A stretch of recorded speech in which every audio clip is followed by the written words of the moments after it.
Thank you honourable chairman sir.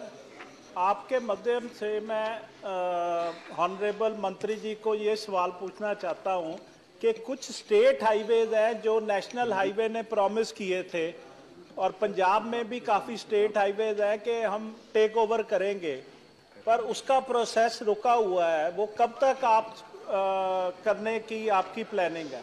धन्यवाद धन्यवाद धन्यवाद। आप बैठ जाए। माननीय उपाध्यक्ष महोदय जी, वैसे पंजाब में 2014 में मोदी जी के नेतृत्व में हमारी सरकार आने के बाद इस 8 साल में जितना रोड का काम हुआ है वो स्वाधीनता के बाद के का अब तक का और इससे ज़्यादा है। एक महत्वपूर्ण बात यह है उपाध्यक्ष महोदय जी कि जो स्टेट हाईवे होते हैं उसकी जिम्मेदारी राज्य सरकार की होती है और हम भी ग्रीन हाईवे भी बना रहे, जैसे दिल्ली से कटरा जो पंजाब से जाता है, हरियाणा से जाता है, तो हम तो उसके ऊपर नई लैंड एक्वायर करके वो हाईवे बनाते ही हैं। पुराने हाईवे को भी हमने काफ़ी सुधारा है। अब ये जो स्टेट हाईवे है इसमें भी हमने वित्त मंत्री जी ने घोषणा की थी बजट में कि हम ये हाईवे के बारे में इसके लिए नए हाईवे ऐड करेंगे और इसलिए गति शक्ति में इंडस्ट्रियल कॉरिडोर्स, पोर्ट कनेक्टिविटी, बाद में टूरिज्म, इन सब बातों का अध्ययन करके कुछ प्रमाण में हम ऐड भी कर रहे हैं। अभी निश्चित रूप से आपने जो हाईवे बताया उसमें इस किसी क्राइटेरिया में आता है क्या, उसका विचार करेंगे और उसके बाद उसको अनुमति देंगे। अल्टीमेटली अगर हमने उसको अपना NH नंबर दिया तो हमको खर्चा भी करना पड़ता है, मेंटेन भी करना पड़ता है और काम भी करना पड़ता है, तो फिर भी हम वो कर रहे हैं। फिर भी आप जो कह रहे हैं उसको वेरीफाई करके देखेंगे। धन्यवाद। माननीय रमीला बेन बाड़ा। अध्यक्ष जी, अपना माध्यम से माननीय मंत्री से मैं पूछना चाहती हूँ, जो परियोजना ठेकेदार के कारण से विलंबित है या अटकी है, ऐसे कितने ठेकेदार हैं और उनके सामने क्या शिक्षात्मक कदम उठाए गए हैं? Thank you. सम्माननीय उपाध्यक्ष महोदय जी, ये विषय जो है इसमें 95% काम पूरा हुआ और 5% लटका हुआ है, जिसको 100% कंपटीशन नहीं कहा जाता। ऐसे करीब हमारे पास अभी 415 प्रोजेक्ट्स हैं। पर मैं आपको बताना चाहता हूं कि जब हमारी सरकार आई तब हमारे देश में 3,85,000 करोड़ के करीब 406 प्रोजेक्ट बंद पड़े थे, क्योंकि वहाँ उस समय बहुत समस्याएं थी। आपको भी पता होगा कि उस समय बिहार में भी सब जगह पर यही प्रॉब्लम था। पर सरकार आने के बाद बैंकर्स को, कॉन्ट्रैक्टर्स को बुलाकर land acquisition, utility shifting, railway के साथ के प्रश्न, हमने बैंकों के साथ के प्रश्न सुलझाए। अगर उपाध्यक्ष महोदय मैं ये बात कहूँगा तो मुझे इस बात का अभिमान है कि हमारी सरकार ने जो इनिशिएटिव उस समय लिया उसके कारण हमने भारतीय बैंकों को 3 लाख करोड़ के NPA से बचाया और लगभग ये सब प्रोजेक्ट अभी क्लियर हो गए और 40,000 करोड़ के प्रोजेक्ट हमने टर्मिनेट कर दिए। अब अभी क्या है, कोविड आया तो कोविड के बाद एक्सटेंशन ऑफ वर्क EOT दिया। अब EOT कोविड के कारण मिला तो वो डिले प्रोजेक्ट के लिस्ट में आता है। फिर जो 95% काम पूरा हुआ, कई कोर्ट ने स्टे दे दिया। कोई अभी आज मैं एक जलगांव औरंगाबाद करके रोड है, फॉरेस्ट वालों के पीछे 3 साल से लगा था। अब G20 के लिए वहाँ कार्यक्रम हो रहा है और लोग आ रहे, तब मुश्किल से उन्होंने आज वो G20 का कारण बताया, तब क्लियर किया, वहाँ काम अटका हुआ है। तो बहुत से जगह पर ऐसे ऐसी इसमें छोटे मोटे जो हमारे रीच के बाहर के हैं उसके कारण प्रोजेक्ट डिले हुए हैं। कुछ जगह पर कॉन्ट्रैक्टर फेल हुए हैं और कुछ जगह पर स्वाभाविक रूप से राज्य सरकार के सहयोग के बिना हम ये कर नहीं सकते, इसलिए उनके साथ रिव्यू मीटिंग करते हैं, चीफ सेक्रेटरी के साथ बैठते हैं, मुख्यमंत्री के साथ भी करते हैं। और हमने हमारे यहाँ रिव्यू में भी मेरे ध्यान में आया कि इसमें एक ओनरशिप नहीं है। जो RO है, जो इंचार्ज है, उन्होंने सुमोटो जाना चाहिए, बात करना चाहिए, प्रॉब्लम समझना चाहिए, सुलझाना चाहिए, केवल कागज पर फॉलो होकर नहीं होगा। तो इसके बारे में भी सूचना दी है। मुझे लगता है 3 महीने के अंदर ये जो डाटा है ये काफ़ी बड़ा दिखता है। 1% 2% काम का, कहीं बोर्ड भी नहीं लगाया तो भी इनकम्प्लीट प्रोजेक्ट होता हो।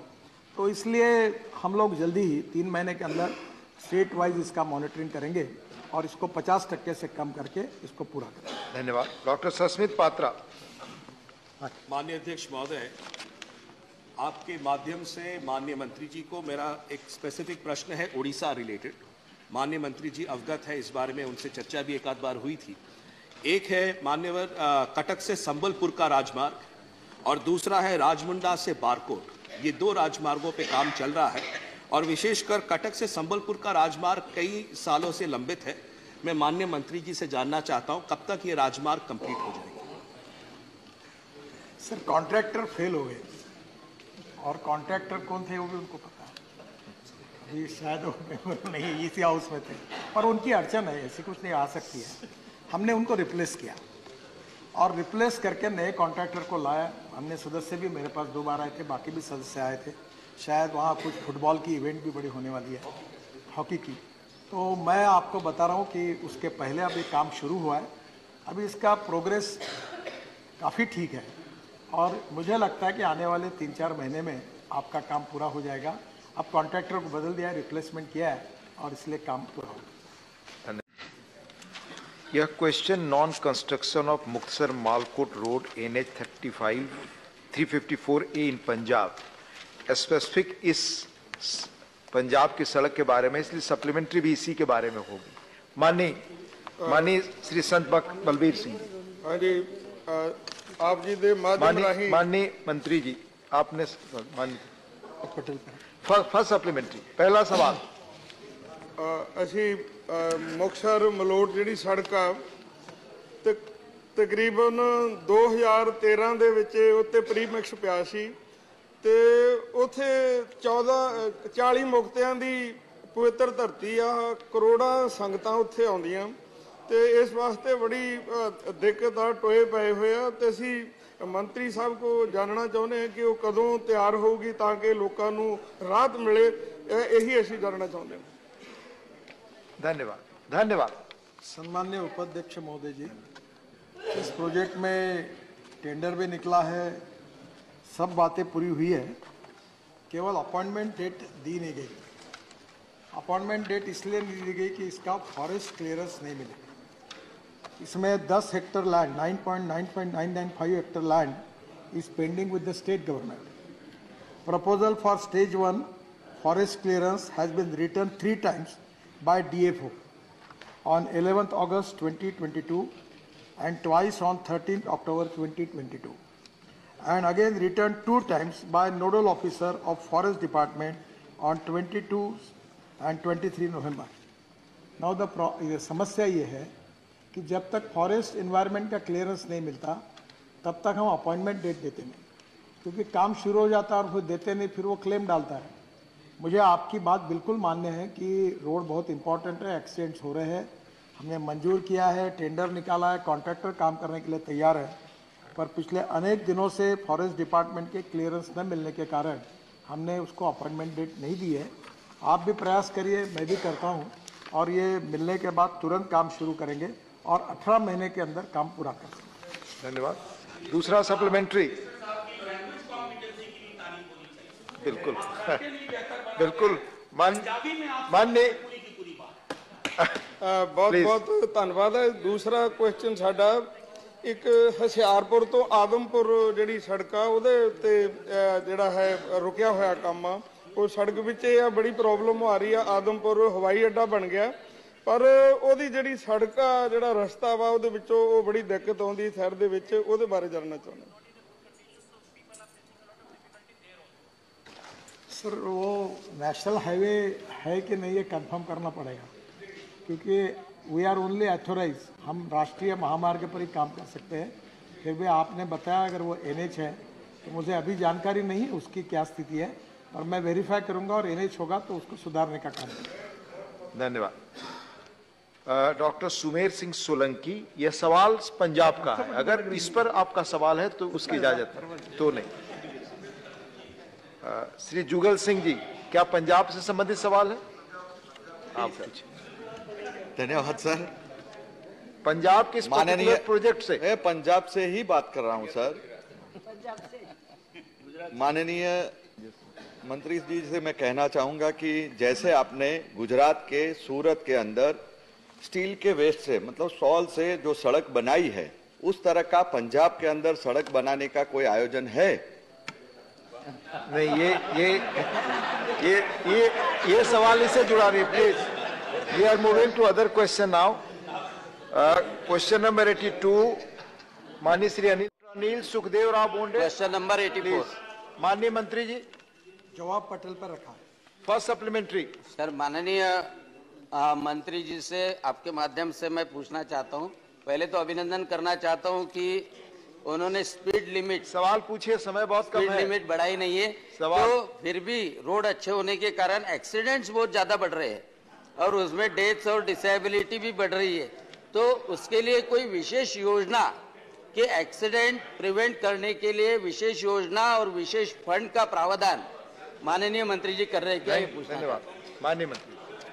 सम्मानीय उपाध्यक्ष महोदय, ये बात सच है कि रोड एक्सीडेंट्स में रोड बनने के पहले भी हम देश वर्ल्ड में सबसे हाईएस्ट है. 5 लाख एक्सीडेंट्स होते हैं, 1.5 लाख मौतें होती है. और अभी किसी महामारी में, लड़ाई में, दंगों में जितने लोग नहीं मरते उतने रोड एक्सीडेंट में मरते हैं. और इसके लिए हमने education, automobile engineering, civil engineering में सुधार, ब्लैक स्पॉट का आइडेंटिफिकेशन, लगातार कोशिश कर रहे हैं, पब्लिक कैंपेन कर रहे हैं और काफ़ी बड़े सेलिब्रिटीज़ का भी सहयोग ले रहे हैं.